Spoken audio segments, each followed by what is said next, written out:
buenas. Regresamos con el tema de la química inorgánica 1 y estamos hablando de energías de enlace. Y la última clase hablamos de energías de enlace, pero en sistemas covalentes. Y esta clase vamos a hablar en sistemas iónicos. Pero antes de hablar sobre eso, toca saber, pues, o recordar o mirar el sistema iónico, cómo se conforma a nivel espacial, porque esto nos va a dar una particularidad de cómo se comporta la energía en estas fuerzas entre los iones en este sistema iónico. Para esto tenemos que recordar la parte de estructura de los sólidos y esto ya es un área completamente amplia en la cual bien podríamos tener una clase particular en un semestre dado porque es muy extensa. Las estructuras de los sólidos son una de las que comprometen muchas de las propiedades a nivel macroscópicas que vemos en los materiales. Entonces, de acuerdo a las estructuras que tienen los sólidos, nosotros vamos a tener una propiedad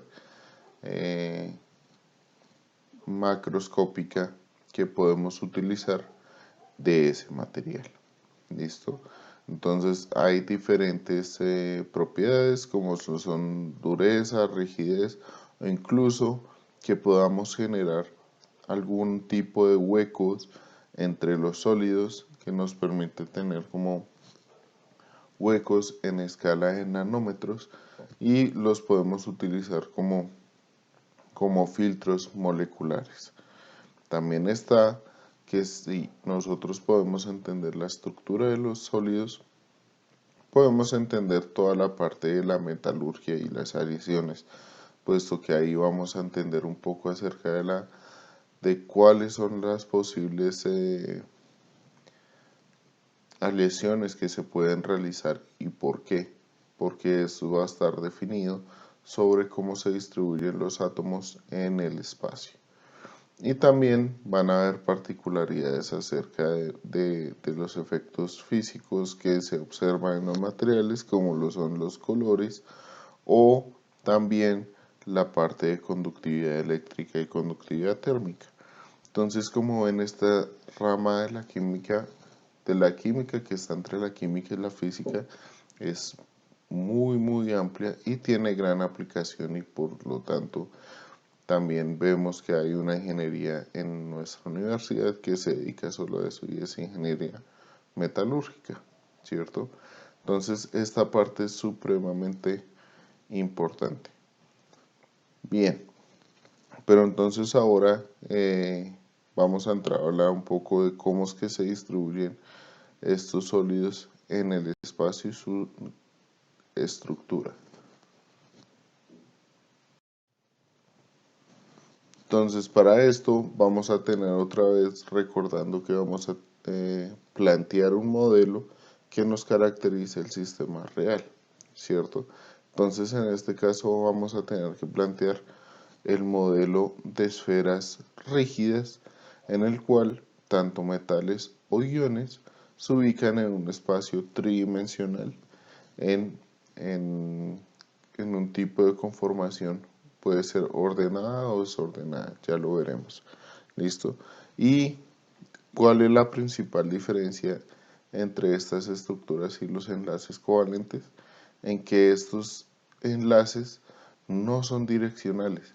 En un enlace covalente nosotros sabemos que el enlace está en la dirección del enlace tipo sigma, ¿cierto? En cambio, en este caso, esos enlaces van a ser iguales en la dirección X, en la dirección Y y en la dirección Z. Por lo tanto, nosotros no vamos a tener una dirección definida sobre este tipo de enlace. Dentro de esto, nosotros encontramos dos tipos de sólidos, unos amorfos, que son los que no tienen orden y tampoco forma definida a nivel espacial, ¿cierto? Entonces, cuando no tenemos forma definida a nivel espacial, pues tenemos como un cierto desorden y por lo tanto vamos a tener una estructura quebradiza. Pero cuando tenemos un orden en el sólido, podemos formar sólidos que decimos que son cristalinos, y esto genera una rigidez en esos sólidos dado su estructura ordenada y organizada en el espacio tridimensional. Entonces, para que podamos entender un poco más acerca de esto, yo he seleccionado una serie de videos que son bastante pedagógicos y llamativos por los ejemplos que utilizan. Entonces los invito a ver estos videos en los cuales muestran primero el enlace metálico como es, y estos videos que representan el enlace iónico y los sólido-iónicos, y aquí en este último pues están mostrando enlace metálico versus iónico. Entonces la gran mayoría son en inglés, sin embargo ustedes pueden poner la traducción simultánea con subtítulos, que son bastante buenos, y los invito a ver para que puedan entender un poco acerca de cuáles son las propiedades macroscópicas que uno puede obtener de acuerdo a si hay un enlace metálico o un enlace iónico. Entonces, hablando de las estructuras de los sólidos, nosotros tenemos que esas estructuras vamos a tenerlas que definir por una serie de parámetros que de pronto no estamos familiarizados aún. Entonces, vamos a hablar de la celda unidad y estructuras cristalinas. Y para definir esto de estructuras cristalinas, pues vamos a tener que hablar de puntos reticulares. Y estos puntos reticulares son los que me van a definir esa unidad de repetición a nivel espacial, y esa unidad de repetición que es la celda unidad. Entonces los puntos reticulares son los puntos límites, por así decirlo, de la celda unidad, que son los que se van a unir entre sí repetitivamente en el espacio tridimensional para formar ¿qué? La red cristalina. Entonces en este punto, si nosotros vemos, por ejemplo, podríamos estar pensando, aunque esto está en un plano, nosotros podríamos estar pensando que esto se repite en las tres dimensiones, ¿cierto? Pero vemos que es el mismo orden de átomos. Y cuando tenemos esto, bien podríamos decir que los átomos verdes que están representados aquí podrían ser puntos reticulares, y que eso se va a repetir a nivel espacial en esta dirección y en la dirección entrando en la pantalla. ¿Listo? Sin embargo, si nosotros nos ponemos a detallar un poco más a fondo, podemos encontrar que hay una unidad de repetición incluso aún más pequeña que esta, y es esta. Entonces, esta no puede ser la celda unidad, aunque puede considerarse como una serie de repetición a nivel espacial. La celda unidad vendría a ser la unidad más pequeña que puede repetirse a nivel espacial, y entonces en este caso vendría a ser esta, la cual es la que se va a repetir de manera, pues, de un volumen menor en las tres direcciones del espacio X, Y y Z. Entonces, una vez definido la parte de celdas unidad y estructuras cristalinas y puntos reticulares, vamos a poder entender acerca más de las estructuras de los sólidos. Bien, entonces de pronto esto sí, muchos de ustedes han estado familiarizados porque lo conozco, que esto incluso uno lo llega a ver en el colegio, pero vamos a ver la gran aplicabilidad que tiene saber estos sistemas cristalinos. Entonces, dentro de todos los sólidos que nosotros conocemos a nivel químico y físico, todos esos sólidos se pueden representar en estos 7 sistemas. Quiere decir que cualquier sólido que represente una red cristalina se va a acomodar a alguno de estos 7 sistemas. Bien, y que esos 7 sistemas pues van a ser repetidos a nivel espacial una y otra vez para generar la red cristalina. Entonces, estos son como las celdas unidades, que son las unidades mínimas que se pueden repetir en un sistema cristalino. Entonces, en un sistema cristalino bien puede repetirse o una celda unidad cúbica, o en el otro puede repetirse una tetragonal o una ortorrómbica. ¿Y qué tienen de particularidad estos sistemas? Que son paralelepípedos, ¿cierto? Que son celdas tridimensionales en las que pues sus ejes son paralelos, y así nosotros vamos a garantizar que podemos llenar el espacio sin tener huecos entre las celdas unidades. Entonces es como si tuviéramos un tipo de ladrillos moleculares que vamos a empezar a construir una serie de paredes o incluso a llenar huecos en el espacio con estos tipos de ladrillos. Y vemos que cada uno se define por unas aristas, ¿cierto? Entonces, las aristas van a tener diferentes particularidades y entre ellas sus ángulos y sus longitudes. Entonces, en un sistema cúbico, nosotros vamos a hablar de que las aristas son todas iguales y que los ángulos entre ellas son de 90 grados o son perpendiculares entre sí.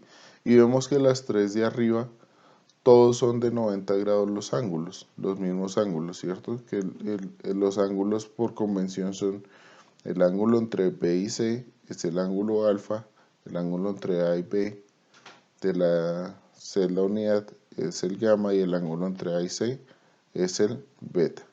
¿Listo? Entonces las tres de arriba todos los ángulos son 90. Y la particularidad de las 4 abajo es que al menos uno es diferente de 90. En este caso el ángulo beta es diferente a 90 grados. Y bueno, los valores vienen a verse en la siguiente tabla. Entonces en esta tabla vemos las diferentes configuraciones de los 7 sistemas. Entonces vemos que en la cúbica tenemos todos los ángulos de 90 y las aristas son totalmente iguales, por lo tanto se define solo con una arista que sería la A. ¿Listo? Esta parte de simetrías esenciales no es necesario para este curso, está relacionado con el curso de Química Inorgánica 2, pero pues hace referencia a qué tan simétrico es el sistema cristalino. Pero por ahora olvidémonos de esto y centrémonos más en esta parte. El sistema hexagonal tendría un eje diferente o una arista de diferente longitud y hay un ángulo que es de 120 grados. ¿Listo? El tetragonal todos los ángulos son iguales a 90 y hay una arista que es diferente. Bueno, y así sucesivamente. Entonces vamos viendo que dependiendo de los sistemas hay diferente configuración de esto y por eso es que nosotros podemos decir que todo el sistema o todos los sistemas cristalinos se pueden definir con estas 7 estructuras cristalinas como celdas unidad. Entonces, vamos a hablar de celdas unidades primitivas y celdas unidades complejas. Entonces, en una celda unidad primitiva son aquellas que nosotros vamos a tener ningún átomo dentro de la celda unidad. Entonces, no va a estar ningún elemento del sólido dentro de la celda unidad y solo van a estar compuestas por sus aristas, sus vértices, y los vértices van a ser pues átomos que van a actuar como los puntos reticulares. En cambio, las celdas más complejas que ya empiezan a conocerse como ya de los 7 puede uno tener este tipo de conformaciones y eso es lo que se conoce como redes de tipo Bravais. ¿Listo? Y en este caso vamos a hablar de una celda unidad centrada en el cuerpo, en el cual hay un elemento total dentro de la celda unidad, o centrada en las caras cuando tenemos otros elementos, que en este caso pues 6 caras, vamos a tener 6 elementos que van a estar partidos a la mitad y van a estar compartidos con otra celda unidad cada cara. ¿Listo?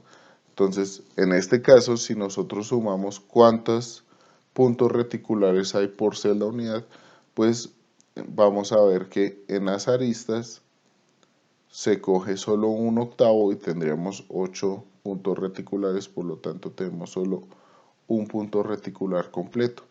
En este caso, como hay uno dentro de la celda unidad, estaríamos hablando de 2 puntos reticulares, y en el caso de las centradas en las caras, pues de estos 6, cada uno se divide en la mitad, pues serían 3, más el 1 que está en las puntas, tendríamos 4 puntos reticulares por celda unida.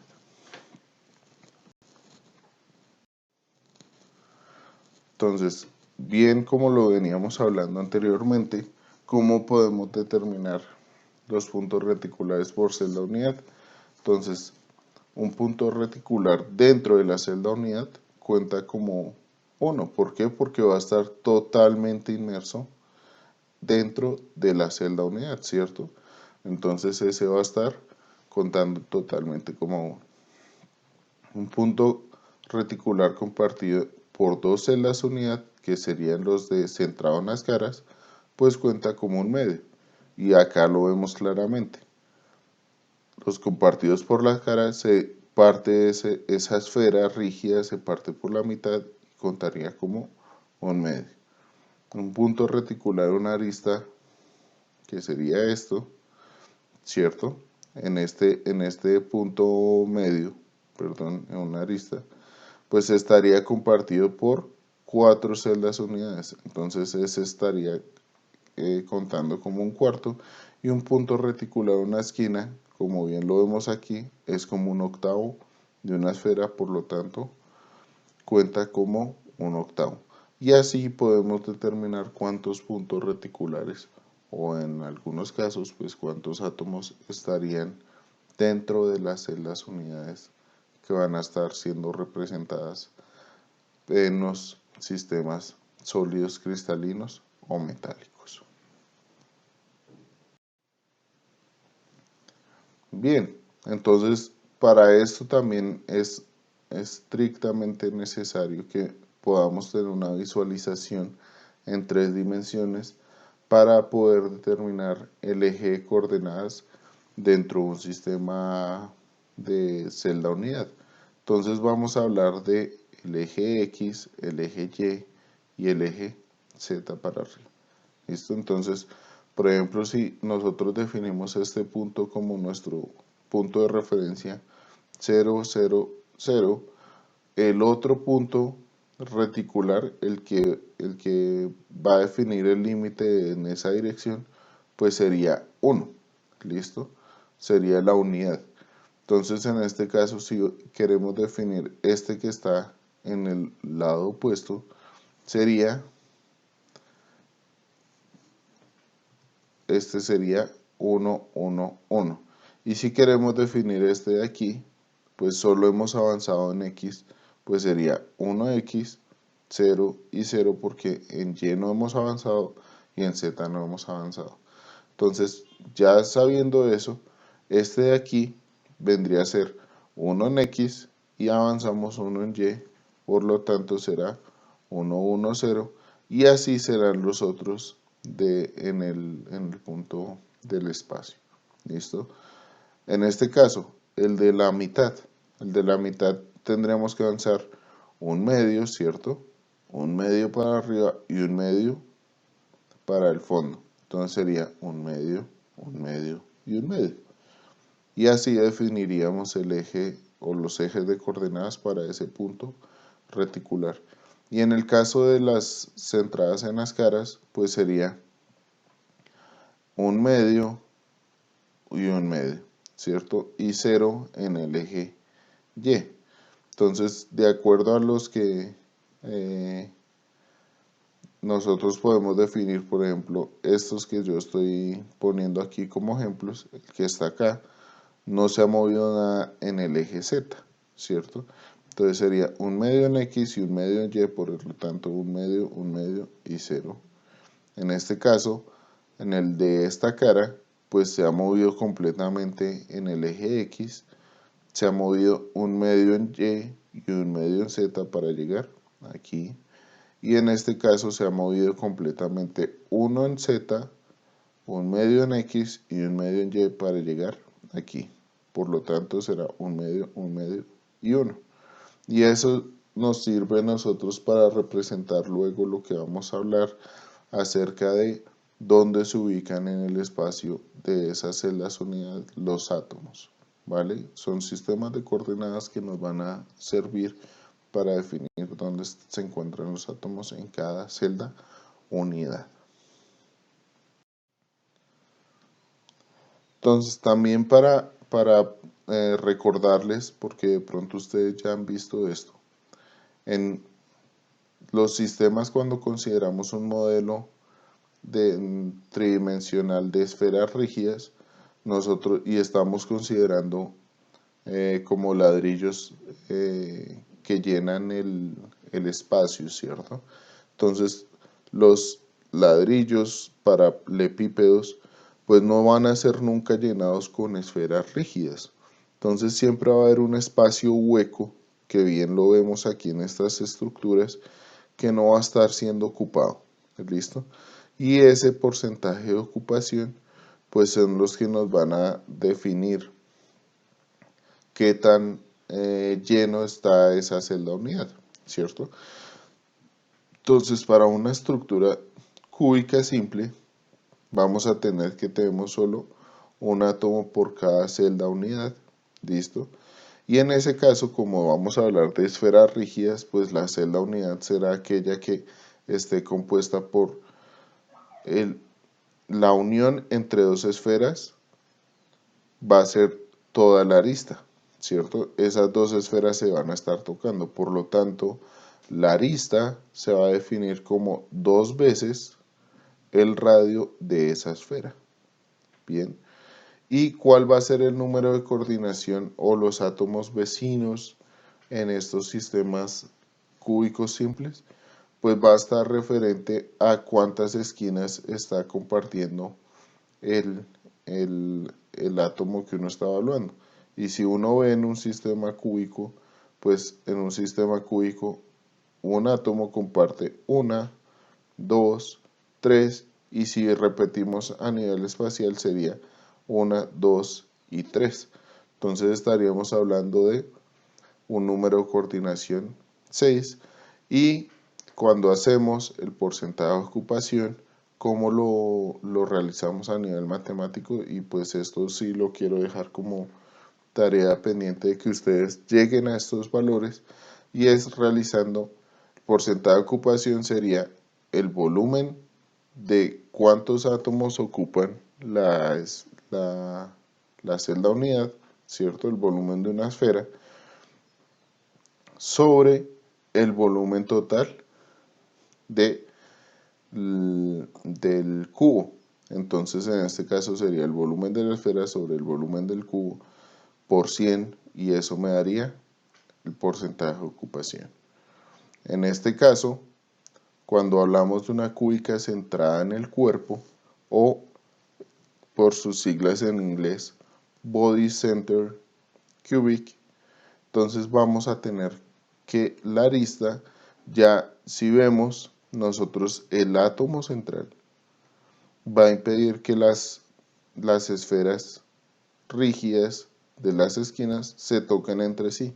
Por lo tanto, la arista ya no va a ser igual a 2 veces el radio, sino que en este caso, ¿quiénes están tocando entre sí? La esfera de la esquina, la esfera central y la esfera de esta esquina opuesta.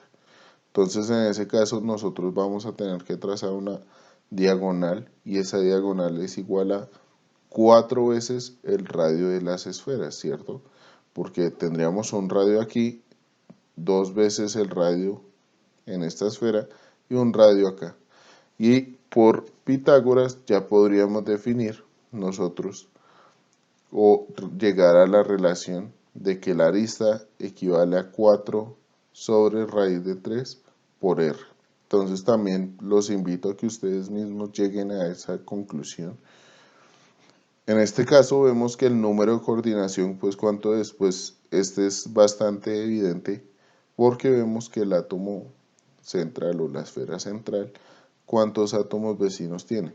Tiene 1, 4 por encima y 4 por abajo, tendríamos 8. Y en este caso, como tenemos 2 átomos por celda unidad, pues tendríamos que multiplicar por 2 el volumen de la esfera sobre el volumen del cubo, multiplicado por 100 encontramos un porcentaje de ocupación del 68%. ¿Listo? Y en la cúbica centrada en las caras, o por sus siglas en inglés, Face Center Cubic, vamos a ver que es un sistema diferente, ¿cierto? En el que ahora los que se están tocando entre sí son en las caras y podemos trazar esta diagonal pero sobre la cara. Y sobre la cara esa diagonal pues va a ser igual a 4 veces el radio y la arista vendría aquí. Entonces pues por Pitágoras podríamos sacar nosotros la relación de que la arista equivale a 4 veces sobre raíz de 2 por el radio de la esfera. ¿Listo? Y en este caso nosotros vemos, se evidencia claramente que también cuántos átomos estarían siendo vecinos, pues tendríamos los 4 de las esquinas, los 4 que están en las caras de aquí opuestas y los 4 que vendrían a estar en la cara, en las caras de aquí del cubo que se repite adelante de él. Por lo tanto serán 4 por 3, tendríamos número de coordinación 12. Y este es uno de los sistemas de empaquetamiento más compacto que pueden existir.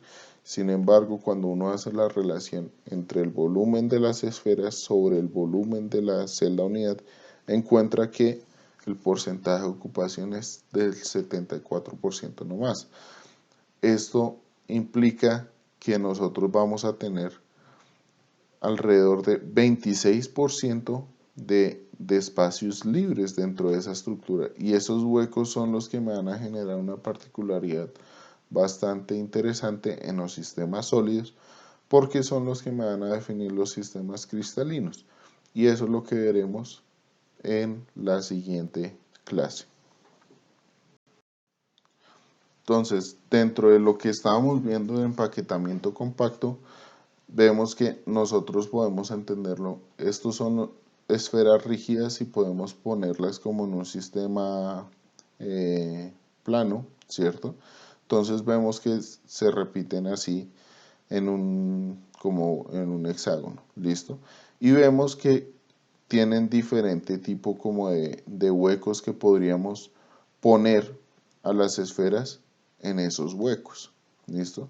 Entonces bien podemos poner, por ejemplo, una esfera aquí, otra acá, otra acá, otra acá, otra acá y otra acá, y podríamos tapar esos huecos que se están viendo ahí, pero también podríamos hacerlo nomás con 3 esferas aquí. Entonces en los empaquetamientos compactos podemos tener 2 tipos de empaquetamiento. Si cogemos una de estos triangulitos que se ven aquí, ¿listo? Como la capa A y lo tapamos con otras esferas, pero ahora hacemos otro empaquetamiento aquí sobre estos huecos.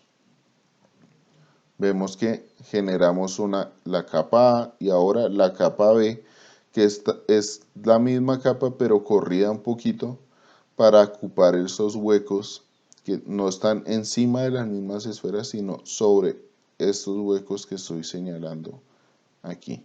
¿Listo? Bien. Ahora, si cogemos ese sistema que teníamos ahí, podemos nosotros o poner una capa de la misma capa roja que está aquí, de las esferas rojas, encima de la capa blanca, ¿listo? O podemos llenar incluso con otro punto. Vemos aquí que todavía no hemos ocupado los huecos que había en la capa anterior. Vemos que todavía se observa en la parte inferior.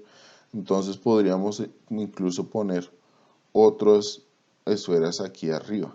Entonces de ahí se consideran dos tipos de empaquetamiento. Un empaquetamiento tipo ABC, en que las capas no están, cuando llenamos todos esos huecos, vemos que ya no vemos la parte de atrás o la parte de la diapositiva, ¿cierto? Ya no vemos ningún hueco, entonces lo hemos tapado supremamente bien. Y por lo tanto estaremos hablando de una capa A, un empaquetamiento tipo ABC.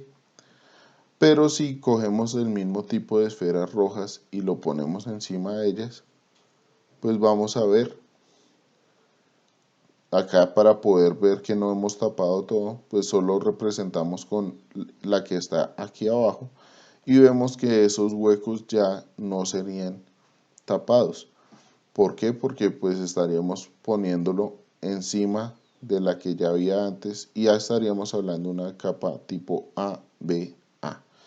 Y estos dos tipos de empaquetamientos son empaquetamientos compactos que generan los sistemas cristalinos y van a estar definidos por los sistemas de red cristalina que habíamos mencionado desde el comienzo de la clase.